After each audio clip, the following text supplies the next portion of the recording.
नमस्कार सभी को। हम लोग आज पढ़ने वाले हैं रेनबो फॉर्मेशन के बारे में। हमारा जो अ, विषय है पूरा ये सब क्लास 10th के आसपास घूमेगा। क्लास 10th में फिजिक्स में human I and the colourful world में लगभग लास्ट टॉपिक्स में से एक आता है रेनबो फॉर्मेशन। और ये रेनबो फॉर्मेशन में बड़ा ही कंफ्यूजन चल रहा है समाज में, पता नहीं क्यों पर चल रहा है। चलिए शुरू करते हैं कि रेनबो फॉर्मेशन होता क्या है और होता क्यों है। तो सबसे पहला स्टेप इसको समझने का ये होगा कि रेनबो फॉर्मेशन में क्या क्या होता है और समाज में क्या कुरीतियां हैं, क्या गलत चीज़ें हम लोग पढ़ रहे हैं। बहुत सी मतलब ऑथर्स ने भी लिखा हुआ है, कई सारे राइटर्स ने भी ऐसा लिखा हुआ है जो नहीं लिखा होना चाहिए था। तो चलिए स्टार्ट करते हैं। सबसे पहले तो रेनबो फॉर्मेशन क्यों होता है एक जिस्ट देख लेते हैं पूरा पूरा, उसके बाद देखते हैं आगे क्या होता है।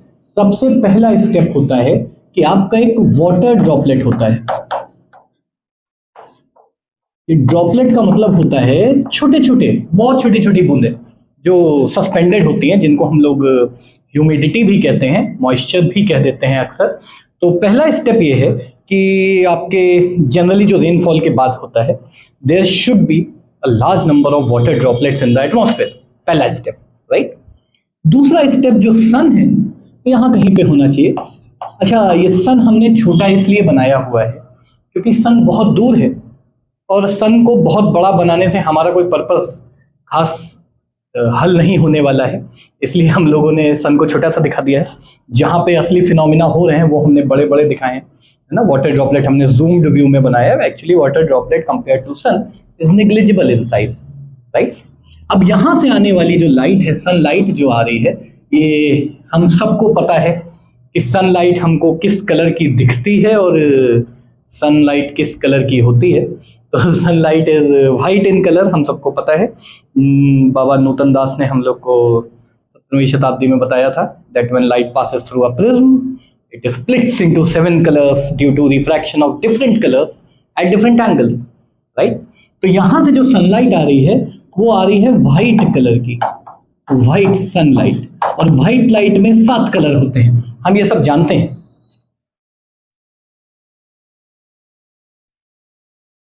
थोड़ा सा मैं चाहूँ तो वाटर ड्रॉपलेट को और बड़ा बना सकता हूँ, काफी ज्यादा स्पेस हम लोग अच्छे से और यूटिलाइज कर पाएंगे।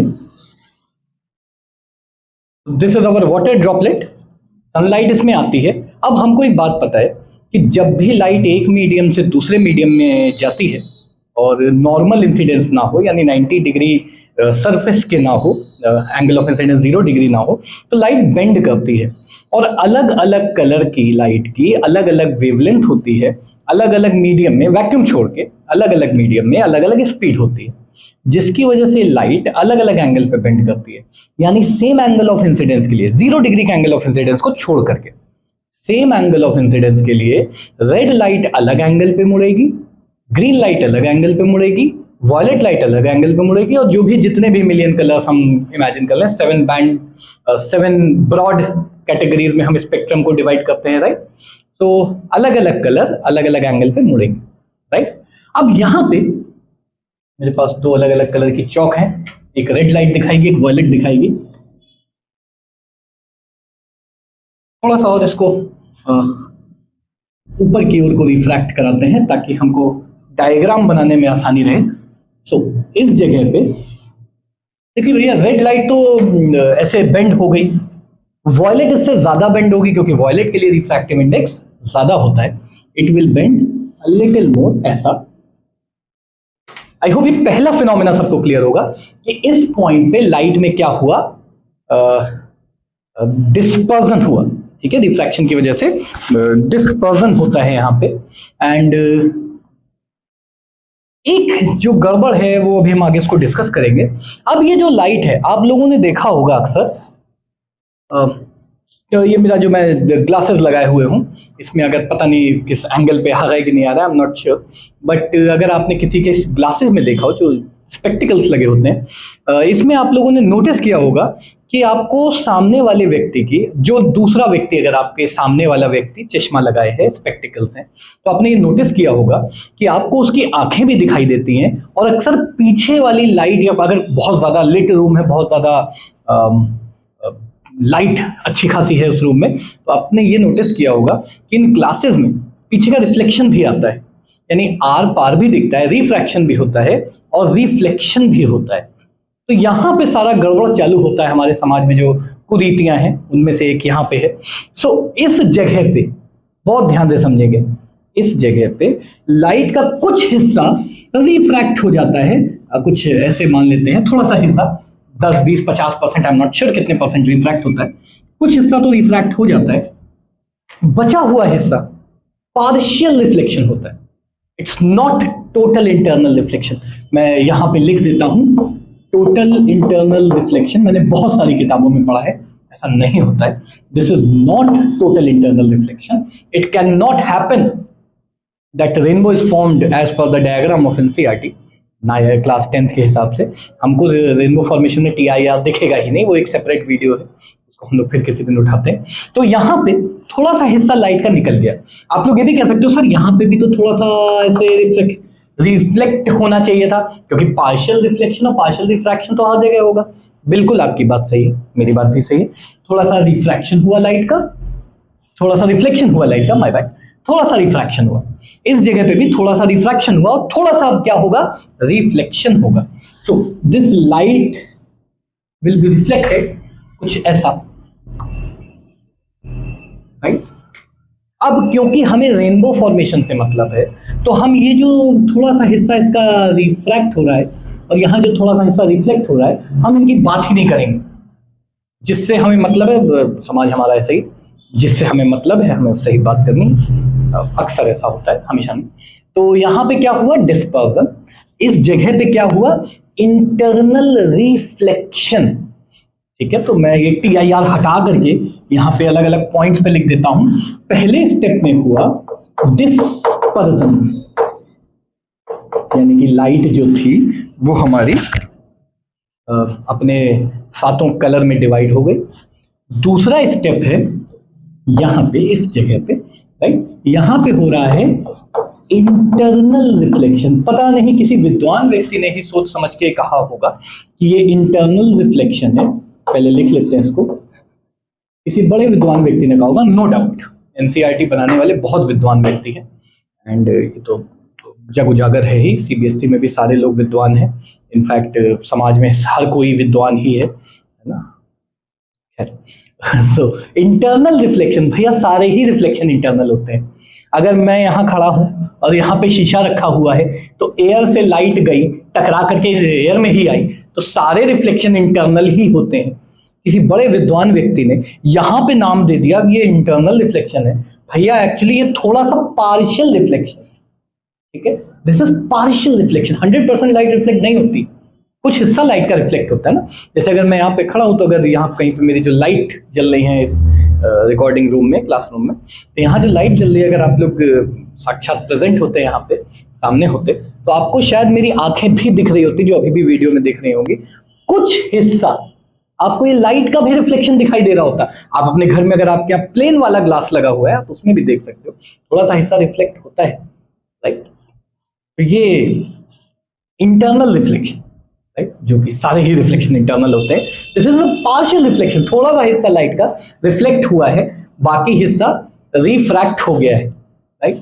अब बाहर आते समय फिर से लाइट रिफ्रैक्ट होगी अगेन। सो ऐसा कुछ बहुत कम बन गया, ठीक है। चीजों को आसान दिखाने के लिए मैं अभी नॉर्मल बना करके towards the normal, away from the normal नहीं कर रहा हूँ, है ना। अदरवाइज हम लोग को सिर्फ अभी अपना कॉन्सेप्ट समझने हैं क्या हो रहे हैं। एक्चुअली अगर आप नॉर्मल बनाओगे तो अवे फ्रॉम द नॉर्मल होना चाहिए था, बट ठीक है, इट्स ओके, जैसा बुक में बना हुआ है हम वही देख रहे हैं।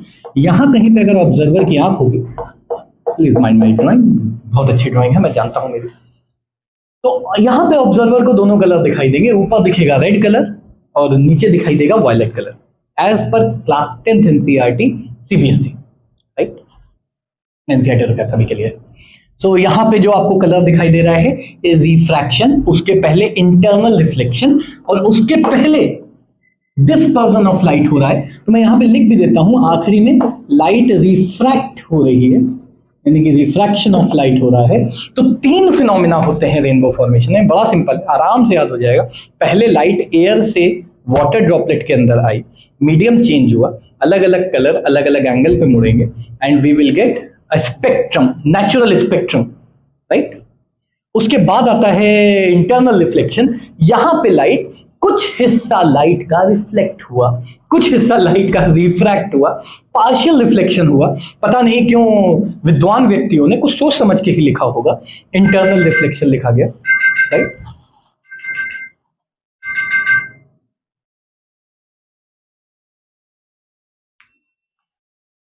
अलार्म भी बज गया। ओके, सो इंटरनल, पता नहीं क्यों जब भी मैं ये इंटरनल रिफ्लेक्शन की बात करता हूँ एंड रिकॉर्डिंग करते टाइम समय एग्जैक्ट 4:20 हो रहा है और 4:20 पे ही ये फ़ोन में अलार्म लगा हुआ था।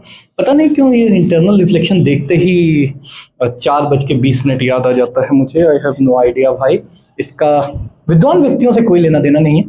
तो रिफ्रैक्शन होता है आखिरी में बाहर निकलते टाइम। अब आपका एक सवाल ये भी आ सकता है कि सर यहाँ पे भी तो अंदर थोड़ा थोड़ा, यहाँ पे भी तो रिफ्लेक्शन हो सकता है, इस जगह पे भी तो रिफ्लेक्शन हो सकता है। तो हाँ, बिल्कुल सही बात है, होगा, हो सकता नहीं है, होगा, रिफ्लेक्शन हो रहा है, राइट। बट हमने भी आपको बताया कि समाज में हम लोग क्या, पूरा समाज ही ऐसा करता है, सिर्फ अपने मतलब की चीज़ें याद रखता है, अपने मतलब अपना काम पड़ता है, अपना मतलब होता है तो याद रखा जाता है। बिल्कुल वहाँ पे भी, यहाँ पे भी हमने वही बात करी कि ये चीज़ों से हमें मतलब है रेनबो फॉर्मेशन के लिए। अब आप कहोगे कि सर अगर यहाँ पे लाइट निकल रही है बाहर और यहाँ पे कोई आंख ऑब्जर्वर, मतलब आंख सहित अपना ऑब्जर्वर आ जाए, ऑब्जर्वर अपनी आंख के साथ आ जाए, तो इस ऑब्जर्वर को भी रेनबो दिखना चाहिए। आपकी बात बिल्कुल सही है। आंसर इसका थोड़ा सा आसान है, थोड़ा छोटे बच्चों वाला है। दिन के समय हमें सन के अलावा कोई स्टार जनरली दिखाई नहीं देता है। दोपहर में, भरी दोपहर में सूरज निकला हुआ है, आसपास इतनी ब्राइटनेस होती है, लगभग लगभग 1.4 किलोवाट पर मीटर स्क्वायर की इंटेंसिटी हमें रिसीव होती है सरफेस पे, बहुत ज़्यादा इंटेंस है सन। इसलिए यहाँ से आने वाली लाइट, सन की लाइट की वजह से इतना ओवरवेलमिंग सनलाइट हो जाती है कि हमको यहाँ पे दिखाई ही नहीं देता है रेनबो, अगर बन भी रहा है तो, ठीक है। तो सन हमेशा हमारे पीछे की तरफ होना चाहिए। अगर मुझे रेनबो इस तरफ देखना है, जिस तरफ ऐसा ऊपर को 42 डिग्री के आसपास दिखता है, अगर रेनबो हमें इस तरफ देखना है तो the sun must be on the opposite side of the observer, क्योंकि उसी तरफ हो गया तो it would become very, the light will be very overwhelming and आपको कुछ समझ ही नहीं आने वाला है कि रेनबो बन भी रहा होगा। तो दूसरी चीज, there should be a lot of water droplets, humidity होनी चाहिए, राइट। तो अगर ह्यूमिडिटी होगी तो आपको वाटर ड्रॉपलेट्स मिलेंगे जो प्रिज्म की तरह एक्ट करते हैं। हालांकि I am not a very big fan of this statement that विद्वान व्यक्तियों ने ही लिखा है, this tiny water droplets act like prism. अरे भैया, प्रिज्म में तो सरफेस होते हैं। This tiny water droplets disperse the light, आसान शब्दों में बोलेंगे, राइट। पर विद्वान व्यक्तियों ने लिखा है, अच्छा ही हो। Now one more thing, TIR, total internal reflection नहीं होता है, बिल्कुल एकदम आप कसम खा लीजिए कि टोटल इंटरनल रिफ्लेक्शन नहीं होगा। माइक की मेरी बैटरी भी ऑलमोस्ट चली गई है, so will keep this topic here. I hope सबको ये क्लियर होगा and let's hope for the best in the exams.